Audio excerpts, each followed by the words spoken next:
Welcome to SSR Indian culture YouTube channel viewers. இன்றைக்கி நம்ம பார்க்க போகிறது பார்த்திங்கன்னா, பெரம்பலூர் மாவட்டத்தில் இருக்கக்கூடிய செட்டிக்குளம் அப்படின்ற ஒரு கிராமம். இந்த கிராமத்தில் இருக்கக்கூடிய சிவபெருமான் ஏகாம்பரேஸ்வரர்.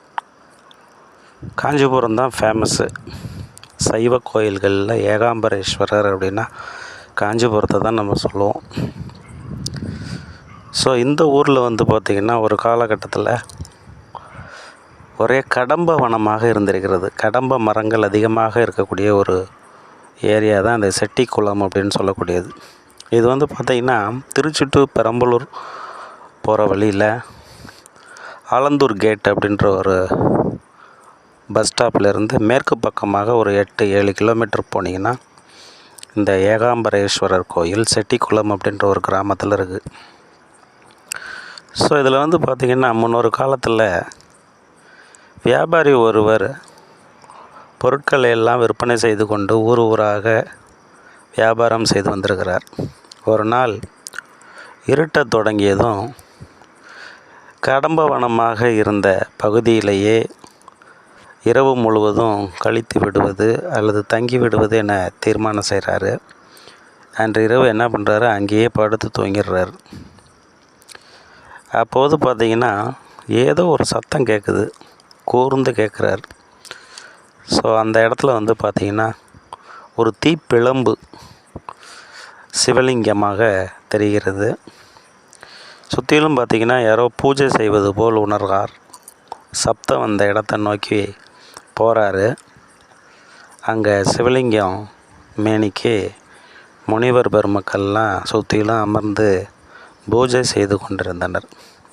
இதை பார்த்ததும் பார்த்திங்கன்னா அவருக்கு ஒரே பரவசம் ஆயிட்டாருங்க. மறுநாள் காலையில் திருச்சிராப்பள்ளிக்கு, அதாவது சீராப்பள்ளின்னு சொல்லக்கூடிய இடம் அந்த காலத்தில் போகிறாரு. அன்றைக்கி உறையூரை மையமாக கொண்டு ஆட்சி செய்த மன்னரிடம் பராந்தக சோழன் அந்த காலகட்டத்தில் இதை பற்றி விவரம் சொல்கிறார். ஸோ அந்த காலகட்டத்தில் குலசேகர பாண்டியனும் அங்கே இருக்கிறாரு. ஸோ பராந்தக சோழனும் குலசேகர பாண்டியனும் தன்னுடைய அமைச்சர்களை எல்லாம் கூப்பிட்டுக்கிட்டு வீரர்களோட அந்த கடம்பவன காட்டுக்கு வராரு. அதாவது இன்றைக்கி இருக்கக்கூடிய செட்டிக்குளத்துக்கு வராரு. அங்கே பார்த்திங்கன்னா சிவலிங்கம் இருந்த இடம் எதுவென்று தெரியவில்லை அவர்களுக்கு. தேடுறாங்க, எல்லாத்தையும் சுற்றிலும் தேடுறாங்க. அப்போது பார்த்திங்கன்னா ஒரு கரும்பை ஏந்தியபடி ஒரு வயசான ஒருத்தர் அங்கிட்டு வரார். அவர் சொல்கிறாரு, அந்த சிவலிங்கத்தை நான் காட்டுகிறேன், என் கூட வாங்க அப்படின்னு சொல்கிறார். ஸோ ஒரு இடத்துக்கு போனதும் பார்த்திங்கன்னா அந்த வயோதிகர், அந்த வயசானவர் திடீர்னு மறைஞ்சு போகிறார். அந்த இடத்துல பார்த்திங்கன்னா சிவலிங்கம் தோன்றுறது. அப்படி அந்த கரும்புடன் வந்தது முருகப்பெருமான் என்கிறது அந்த ஸ்தல புராணம். பின்னர் கரும்பு முருகனுக்கு, அதாவது அதுக்கு பிறகு கரும்பு முருகனுக்கு அருகிலுள்ள சிறு மலை மீது கோயில் எழுப்பப்பட்டது. அதே போல் சிவலிங்க தரிசனம் கிடைத்த இடத்துல சிவலிங்கம் பிரதிஷ்டை செய்யப்பட்டது. இதுதான் ஏகாம்பரேஸ்வரர் எனும் திருநாமத்துடன் கோயில் கொண்டதற்கான ஸ்தல வரலாறு கூறுகிறது. சிவனாரினுடைய திருநாமம் ஏகாம்பரேஸ்வரர், அம்பாளினுடைய திருநாமம் ஸ்ரீ காமாட்சி அம்பாள். ஸோ இங்கே இருக்கக்கூடிய ராஜகோபுரம் பார்த்திங்கன்னா 7 நிலைகளில் இருக்குது. ராஜகோபுரம், அதுக்கு அடுத்தது அர்த்த மண்டபம், அதுக்கு அடுத்தது பார்த்திங்கன்னா மகா மண்டபம், கருவறை என மொத்தம் 7 வாசல்களை உள்ளது தான் இந்த கோயில். ரொம்ப சிற்ப தூண்கள்லாம் அதிகமாக இருக்கக்கூடியது. நாயக்கர் காலகட்டத்தில் கட்டப்பட்ட சிற்ப தூண்கள்லாம் பார்த்திங்கன்னா இப்போ பார்த்துக்கிட்டு இருக்கிறது எல்லாமே பார்த்திங்கன்னா அருமையான சிற்ப வேலைப்பாடுகளுடன் கூடிய ஒரு மண்டபம். My dear subscribers, kindly subscribe this channel. அப்போ தான் நம்ம போடக்கூடிய வீடியோக்கள் எல்லாம் உங்களுடைய இன்பாக்ஸில் உடனுக்குடன் சேரும். தயவு செஞ்சு சப்ஸ்கிரைப் பண்ணிக்கோங்க, சேனலை சப்ஸ்கிரைப் பண்ணிக்கோங்க. Share this video to every one of your friends and colleagues. உங்களுடைய நண்பர்கள், உறவினர்களுக்கெல்லாம் இந்த இந்த வீடியோவை ஷேர் பண்ணுங்கள். அவர்களுக்கு வாய்ப்பு கிடச்சிச்சின்னா இந்த தலத்தை போய் பார்த்துட்டு வரட்டுங்க. மிக அற்புதமான ஒரு தலம். கிட்டத்தட்ட 1500 வருஷத்துக்கு மேல் பழமையான ஒரு கோயில். கருவறையிலேருந்து ஆரம்பிக்கப்பட்ட அந்த கோயில் மிக பெரிய பல மன்னர்களினுடைய காலகட்டத்தில் கொஞ்சம் கொஞ்சமாக விரிவுபடுத்தப்பட்டு இன்றைக்கி மிகப்பெரிய ஒரு பிரகாரமாக இருக்குது. இன்றைக்கி இது வந்து ஒரு கிராமத்துக்குள்ளே இருக்குது. அந்த கிராம மக்கள் இதை ரொம்ப பயங்கரமாக பாதுகாத்து வராங்க. இதுக்குள்ளார பார்த்திங்கன்னா நம்ம பார்க்குற இசைத்தூண்கள், இதுக்குள்ளார இருக்கிறதெல்லாம் ஒரு 10 இசைத்தூண்கள் இருக்குது.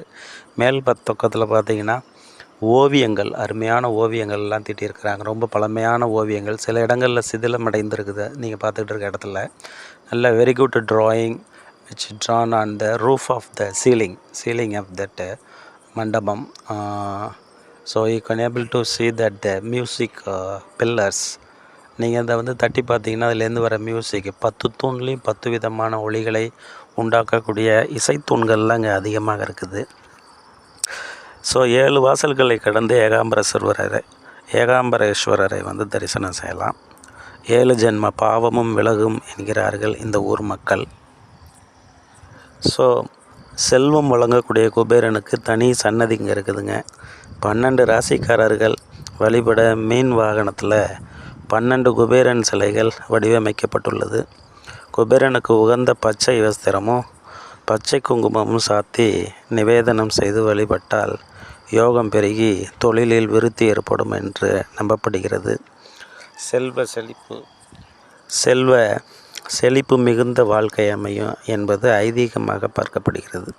குபேரனுடைய ஜென்ம நட்சத்திரம் பூசமாகும். ஆனால் ஒரு முறை தன்னுடைய சக்திகளை இழந்து செல்வங்களை பறிகொடுத்தான். பின்னர் இந்த தலத்தில் உள்ள காமாட்சி அம்மனை வழிபட்டு இழந்த செல்வங்களை மீட்டெடுத்தான். செல்வங்களை மீட்ட தினம் பூரட்டாதி. அதனால்தான் அந்த தினத்தன்று மகா குபேரனுக்கு அபிஷேகம் யாகமும் நடைபெறுகிறது. ஸோ இந்த கோயிலில் வந்து பார்த்திங்கன்னா தலவிருட்சம் அப்படின்றது வில்வமாக இருக்கிறது. ரொம்ப அற்புதமான ஒரு கோயிலுங்க. எதுக்கு அப்படி சொல்கிறேன்னு பார்த்திங்கன்னா ஃபுல்லாக நுணுக்கமான சிற்ப வேலைப்பாடுகள், அப்படியே அருமையான ஒரு ஸ்கல்ப்சர்ஸ், இன்ஸ்கிரிப்ஷன்ஸ், பொறிப்புகள் அப்படின்னு சொல்லிட்டு காண கண்கோடி வேண்டும். இதெல்லாம் பார்க்குறதுக்குங்க பொறுமையாக நின்று பார்த்து நிதானமாக வரணும். ஏற்கனவே நான் சொன்னது மாதிரி பார்த்திங்கன்னா இந்த கோயிலுக்கு காலையில் போனோம் அப்படின்னா சாயந்தரம் வரலையும் கோயிலுக்குள்ளே இருந்தால் தான் ஒவ்வொரு பகுதியையும் அணுவாக நீங்கள் பார்த்து அதை உணர முடியும். அந்த இசைத்தூண்களில் வரக்கூடிய இசைகளெல்லாம் உங்களால் ரசிக்க முடியும். ஒரு கோயிலுக்கு செல்கிறோம் என்றால் சும்மா வெறுமனே அந்த கோயிலுக்கு போய் கடவுளை மட்டும் வணங்கி விட்டு வருவது என்னை பொறுத்தளவு சரியான ஒரு முறை அன்று. இங்கே வந்து நிறைய விஷயங்களை தெரிஞ்சுக்கலாம். நம்ம போய் குழந்தைகளுக்கும் அதை சொல்லிக் கொடுக்கலாங்க. குழந்தைகளை கூட்டிக் கொண்டு செல்லும் பொழுது அவர்கள் எல்லாவற்றையும் பார்த்து தெரிந்து கொள்வார்கள். அவர்களுடைய வாழ்க்கையில் அதை பயன்படுத்தவும் செய்வார்கள் என்பதற்காக தான் இதை கூறுகிறேன். ஸோ இது வந்து வெளிப்பிரகாரம் வந்து பார்த்திங்கன்னா ஃபுல்லாக மரங்கள் வச்சுருக்குறாங்க. நல்லா மெயின்டைன்ஸ் பண்ணிக்கிட்டு இருக்காங்க ஊர் மக்கள். ஒரு சில இடத்துல வந்து அந்த இது அப்படியே இயற்கையாகவே ஒரு அமைப்பில் அப்படியே இருக்குதுங்க.